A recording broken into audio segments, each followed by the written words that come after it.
básicamente uno, digamos, cuando se encuentra frente a esta situación de por qué defender las ideas de la libertad, es decir, por qué, digamos, uno las defiende con tanta fuerza, por qué uno se apasiona tanto.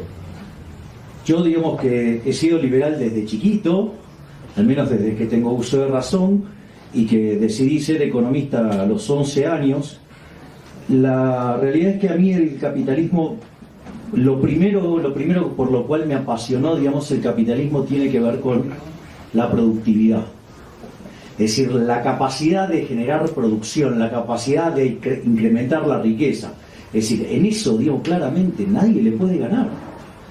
Entonces, básicamente, el primer argumento que uno levanta tiene que ver con la productividad del sistema.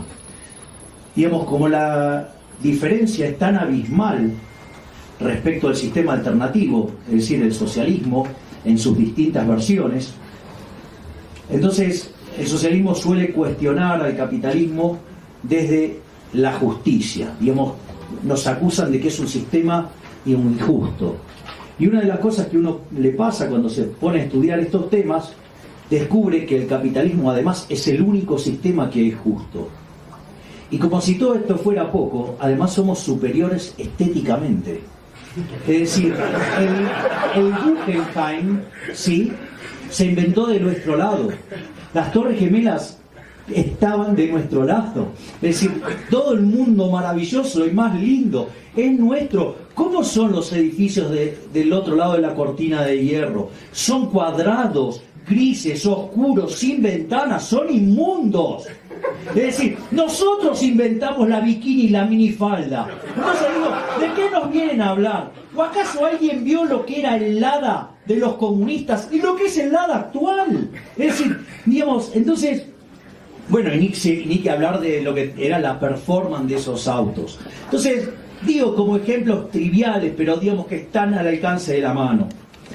Entonces, mi presentación básicamente tiene que ver con los dos primeros puntos, porque el último, digamos, está a la vista, ¿sí?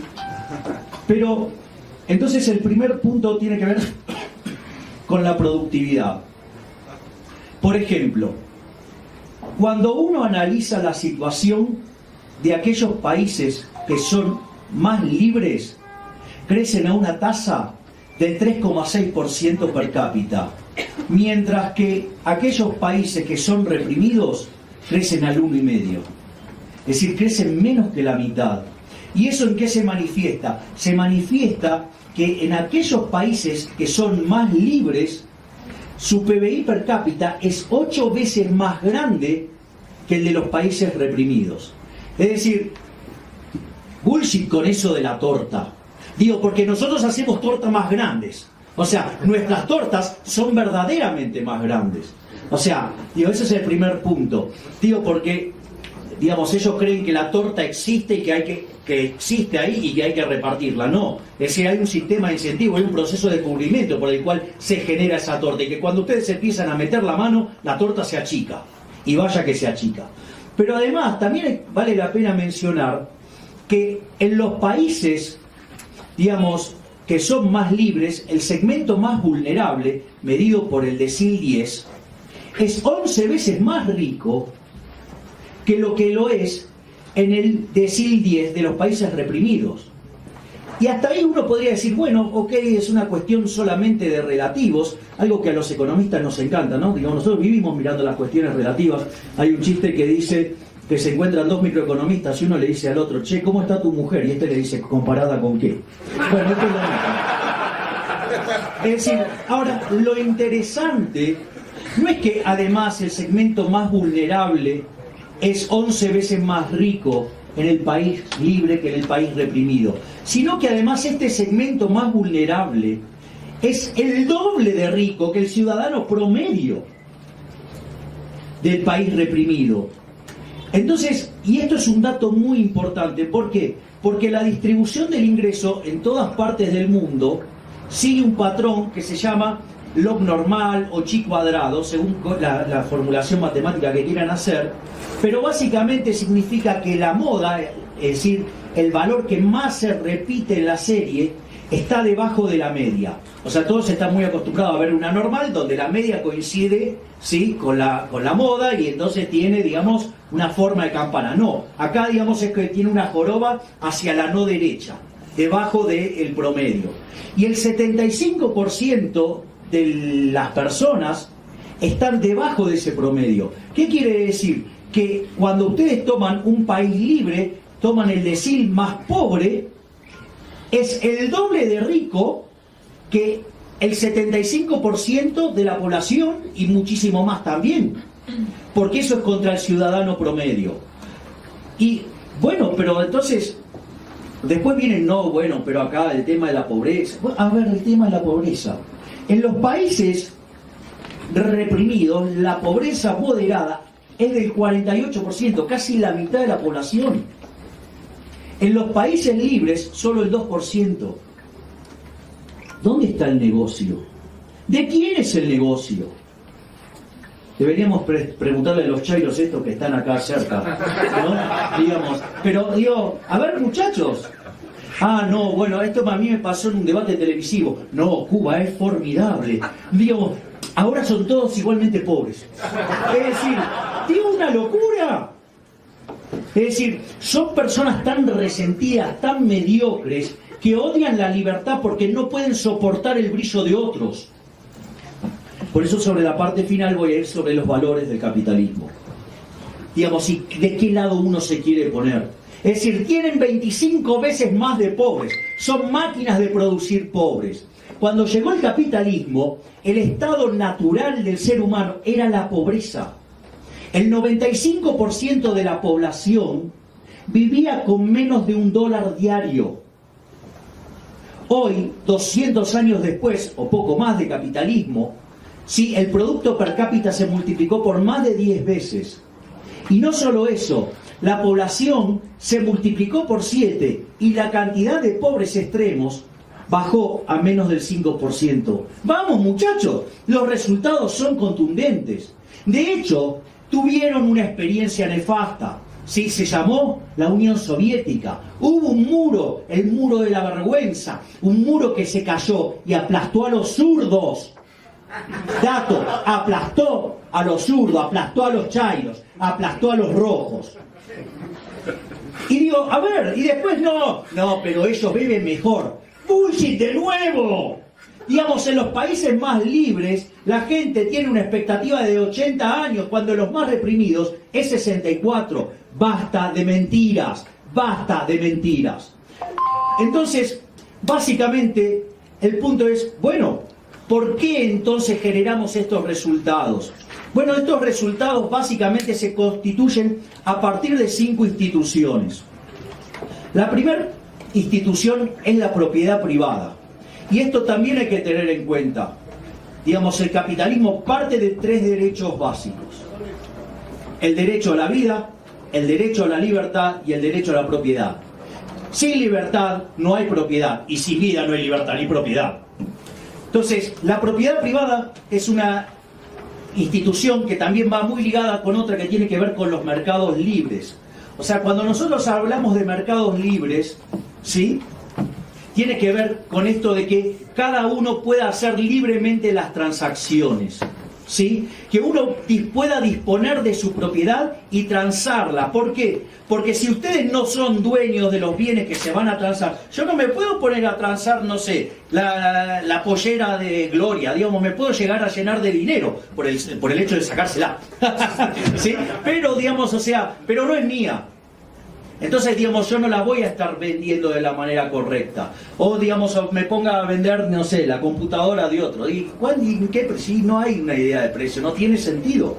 Es decir, entonces, pero si no hay libertad, ¿sí? A ver, en el fascismo, digamos, el régimen te dice qué producir, cómo producir, ¿sí? Cuánto producir, a quién contratar, a quién no contratar, qué precio debes comprar. Bueno, eso no son mercados libres.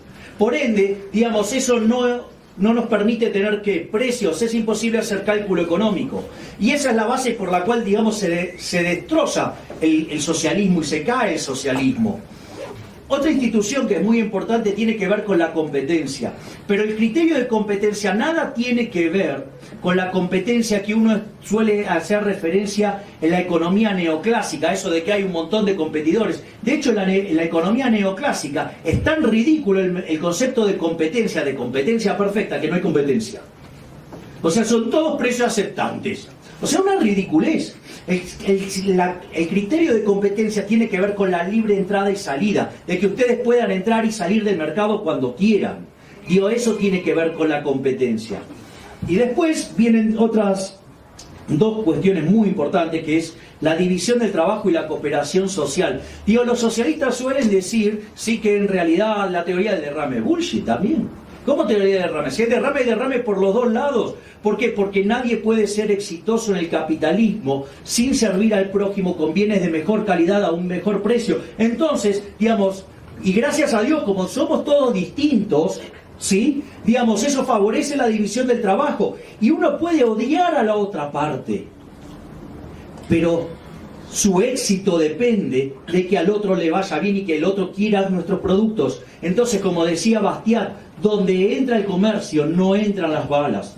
Entonces, acá el punto es si el sistema es justo, ¿no? Entonces, digo, después nos critican que el sistema es injusto, que es desagradable, diría Keynes. No iba con sus criterios estéticos, a la mierda con los criterios estéticos de Keynes, a ni un carajo le importa, digamos, los criterios de un tipo que era un salvaje en el plano intelectual, que escribió esa basura llamada la teoría general.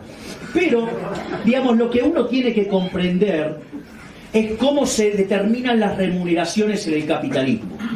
Cuando uno mira la remuneración de los factores en el capitalismo, se determinan por algo que se llama valor del producto marginal del factor. Supongamos que vamos a pensar en el caso del trabajo. Entonces, el salario viene determinado por el valor del producto marginal del trabajo. ¿El valor qué es, básicamente? El precio del bien que ustedes vienen y, por otro lado, la productividad. Con lo cual, un factor muy importante es que uno sea productivo. Es decir, los vagos les va mal, ¿sí? Digamos, ¿por qué? Porque los chairos se caracterizan por ser vagos, ¿sí? Digamos, o sea, ellos se la pasan, digamos, la otro día una me decía, en una charla, bueno, en realidad nada tiene que ver la figura del empresario con la que ustedes, los capitalistas, describen. Y menos con las que tienen ustedes en la cabeza, que nunca laburaron, manga de vagos, ¿sí? Entonces, pero, digo, al margen de eso, ¿sí? Digamos, si el precio, digamos, las cosas tienen valor por las preferencias y la escasez. ¿Sí? De nada serviría vender cubitos en la Antártida, van a terminar quebrando. De nada va a servir vender vinos en sociedad de abstenios. Entonces, en la medida que ustedes sirvan mejor al prójimo con bienes de mejor calidad a un mejor precio, van a ser más exitosos. Y eso, digamos, lo primero que hay que entender, aun cuando eso se diera en una situación estática y donde se conociera la información, y de modo tal que uno en algún sentido pudiera llegar a creer que la producción es independiente de la distribución, esa estupidez que escribió John Stuart Mill y que tanto daño causó. Cuando ustedes quieran meterle la mano en el bolsillo al que produce, ¿saben qué va a pasar? La torta se va a achicar. Primer punto. Segundo punto, no existe tal cosa como esa torta. Esa torta es un proceso de descubrimiento. Es decir, entonces ustedes pueden ir y llevar un producto, la gente no lo quiere, van a la quiebra. El que determina quién tiene el capital es el consumidor, cuando decide ese bien que va a comprar. Y si no son buenos, quiebran. En definitiva, el capitalista exitoso es exitoso porque es un benefactor social. Y lo que hay que entender es que cuando aparecen estos chairos resentidos, ¿sí? Envidiosos, ¿sí? Que yo los suelo llamar el club de los penes cortos, ¿sí? Porque básicamente, ¿quién reclama por el pene promedio? El que la tiene chiquita. El que está por encima del promedio no va a pedir petit cortada. Entonces, lo que hay que entender es que además la redistribución del ingreso por la cual ellos tanto claman, manga de resentidos de penes cortos, de mentes cortas y gente fea, ¿sí? Es básicamente un acto violento. La redistribución del ingreso, la justicia social es injusta. ¿Por qué? Porque parte de dos cuestiones. Vamos, yo les voy a preguntar, acá, ¿alguno de ustedes está a favor del robo? Nadie. Ok, bueno, la redistribución del ingreso, cuando ustedes lo hacen vía impuestos, y los impuestos son un robo, porque yo suelo dar un ejemplo que digo, suponga que yo voy a la casa de mi vecino y le digo, dame la mitad de tu ingreso. Bueno, lo primero que va a hacer mi vecino me va a sacar a patadas. Al otro día le voy con un papel, ¿sí?, y firmado por mí, y le digo, ahora me tenés que dar el 50% de tu ingreso. ¿Por qué? Porque le hice este papel. ¿Pero quién lo firmó? Yo. Obviamente que me va a sacar a patadas de vuelta. Al tercer día voy con el matón del barrio.